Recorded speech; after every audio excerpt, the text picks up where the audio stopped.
Nah, saya masih berpikir-pikir, apakah ini yang dimaksud akan adanya pemutihan hutang para pengusaha dan petani nelayan? Ya, kita lihat sajalah besok.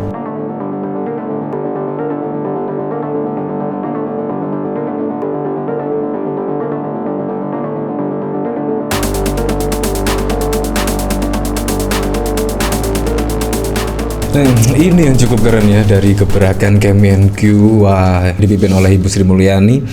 Saya kira itu sudah terbayar loh, yaitu hutang Lapindo ini ke pemerintah. Saya kira udah bayar, tetapi ternyata masih ada. Dari berita di sini bahkan Kementerian Keuangan tagih hutang talangan Lapindo 2,33 triliun ke Grup Bakri. Saya kira itu sudah lunas dan semacamnya lah. Ternyata masih ada, dan menurut saya sangat keren sekali ya. Padahal juga barusan dilantik ya menjadi menteri, tetapi juga langsung gaspol. Nah, ini dari Tempo, Kementerian Keuangan tagih hutang talangan Lapindo 2,23 triliun ke Grup Bakri. Ini sangat mengejutkan sekali ya.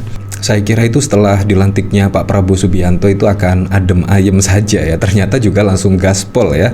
Ini sangat mengejutkan sekali. Nah, dari sini saya juga penasaran sih, kira-kira beritanya seperti apa ya. Tiba-tiba setelah dilantik ya, belum seminggu sudah langsung menagih hutang. Nah, Direktorat Jenderal Kekayaan Negara Kementerian Keuangan bersiap menagih kembali hutang PT Minarak Lapindo Jaya sebesar 2,23 triliun. Jumlah itu berasal dari pinjaman dan antisipasi penanganan luapan lumpur Lapindo Sidoarjo yang dilakukan oleh perusahaan milik Abu Rizal Bakri. Piutang negara untuk berkas Lapindo sedang diurus, kata Kepala Seksi Hubungan Masyarakat Erik saat dihubungi pada 25 Oktober. Pada Kamis 24 Oktober kemarin, Lembaga Pelindungan Konsumen Swadaya Masyarakat Satria Pangkal Perjuangan juga telah beraudiensi dengan Subdirektorat Hubungan Masyarakat, Direktorat Hukum dan Humas DJKN Adi Wibowo LP KSM juga menyatakan dukungan kepada Kementerian Keuangan untuk menelusuri aset Grup Bakri dan segera melelangnya. Kemarin kami sudah bertemu dan akan menggelar aksi di Kementerian Keuangan pada 31 Oktober, kata Ketua Umum LPKSM Gunawan saat ditemui di kawasan Kemayoran Jakarta Pusat pada 25 Oktober. Badan Pemeriksa Keuangan BPK juga telah mengumumkan hasil audit dari masalah. Hasilnya total hutang Lapindo berantas dan Minarak ke pemerintah pusat sebesar 2,23 triliun hingga 31 Desember 2020. Rinciannya, jumlah itu berasal dari pokok hutang sebesar 773 miliar, bunga 201 miliar, dan denda keterlambatan pembayaran 1,26 triliun. Wow, jadi sangat banyak sekali ya.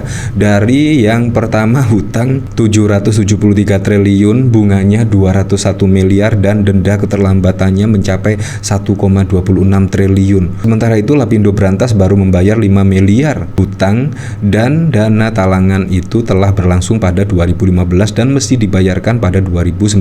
Namun masalah ini masih menggelinding hingga sekarang. Wow, seperti itu ya. Saya kira itu hutang Grup Bakri ini sudah selesai ya, ternyata masih belum ya. Ini sangat mengejutkan sekali ya, dan di mana saat ini pemerintahannya sudah berganti, dipegang oleh Pak Prabowo Subianto, bukannya adem ayem tetapi malah digaspol oleh Kementerian Keuangan. Ini menurut saya sangat mengejutkan sekali ya. Nah, kalau kita lihat pada saat lalu memang di bawah kepemimpinan Abu Rizal Bakri ya, ketika menjadi Ketua Umum Golkar itu selalu mendukung Pak Prabowo Subianto. Bahkan pada saat lalu di Pilpres 2014 bahkan juga mendukung Pak Prabowo Subianto. Sampai saat ini saya kira itu di bawah kepemimpinan Pak Prabowo itu ya tidaknya bisa, ya minimal tidak ditagih lah. Tetapi menjelang Pak Prabowo dilantik, padahal juga baru 27 Oktober, artinya baru seminggu Pak Prabowo dilantik, juga langsung gaspol ya, menagih hutang kepada Lapindo berantas. Ya, kalau kita ketahui itu juga dari Grup Bakri ya. Nah, dari sini saya juga penasaran ya, kira-kira komentarnya seperti apa ya. Dari Indonesia Guyup, ternyata menggudita Ketua Kadin tidak serta-merta membuat lepas dari tagihan hutang Lapindo ya. Hutang tetap hutang, jadi nyesel juga memaksakan diri menjadi ketua Kadin. Ya, pada saat lalu juga menjadi ketua Kadin ya. Sudah puluhan tahun belum juga beres. Begini kok pede memimpin Kadin, urus perusahaan sendiri saja keteteran. Lah ditagih juga. Kenapa Bakri tidak bayar dana talangan Lapindo? Apa memang sengaja? Kirain udah lunas. Ya, saya kira juga sudah lunas ya. Dari Makril kok baru sekarang ditagih? Ya padahal sudah ditagih kok. Beberapa waktu lalu juga sudah ditagih ya, tetapi kenapa tidak dibayar juga saya tidak tahu ya. Ada permasalahan apa di situ? Keren, ini bedanya presiden mampu dan enggak. Bakri yang temen deketnya bakal bayar ini. Saya rasa akan ada proyek baru buat Bakri. Apa berani tah? Kejar, kirain dah lunas. Berarti selama ini ada pembiaran. Mulai penagihan bank keliling. Kalau pinjol udah berapa nih bunganya? Entar ya, lagi lobby wowo jalur koncoisme dulu. Nah gitu dong. Ini sangat mengejutkan sekali.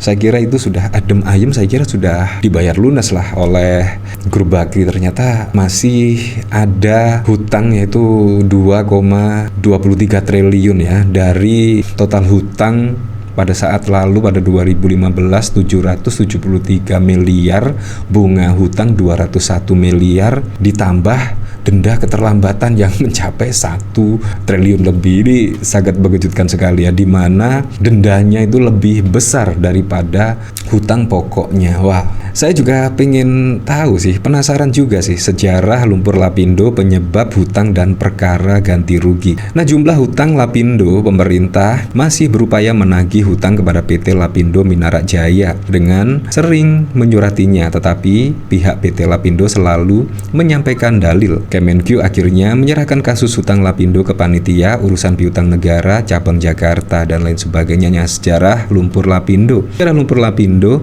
dimulai setelah menyemburnya lumpur panas di lokasi pengeboran PT Lapindo berantas di dusun Balung Nongko, Desa Reno Kenongo, Kecamatan Porong, Kabupaten Sidoarjo. Nah, penyebab lumpur Lapindo seperti ini, warga dan pengusaha tuntut ganti rugi dan akhirnya pada saat lalu mendapat dana talangan dari pemerintah ya.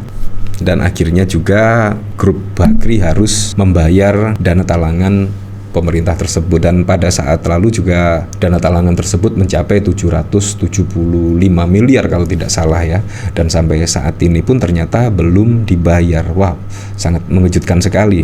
Nah, dari sini coba kita lihat lagi ya komentar-komentarnya seperti apa. Lah, itu baru bener, masa negara nalangin pengusaha kaya bertahun-tahun di saat rakyatnya teriak susah. Wah, apakah ini ya yang dimaksud pemutihan dari hutang pengusaha? Wah, kalau ini beneran yang dimaksud dari Pak Prabowo Subianto, sangat mengejutkan sekali. Pada saat lalu memang rame setidaknya terkait pemutihan hutang pengusaha dan juga para nelayan dan juga para petani. Kalau ini termasuk pemutihan hutang pengusaha, ya berarti bikin geleng-geleng ya. Ya tapi kita kembalikan lagi ke masyarakat lah menilainya seperti apa. Ya, tapi yang jelas saya berharap pada pilkada serentak besok bisa berjalan dengan aman, berjalan dengan lancar, dan yang paling penting berjalan dengan transparan, jujur, dan juga adil. Nah, saya masih berpikir-pikir apakah ini yang dimaksud akan adanya pemutihan hutang para pengusaha dan petani nelayan. Ya, kita lihat sajalah besok seperti apa ya.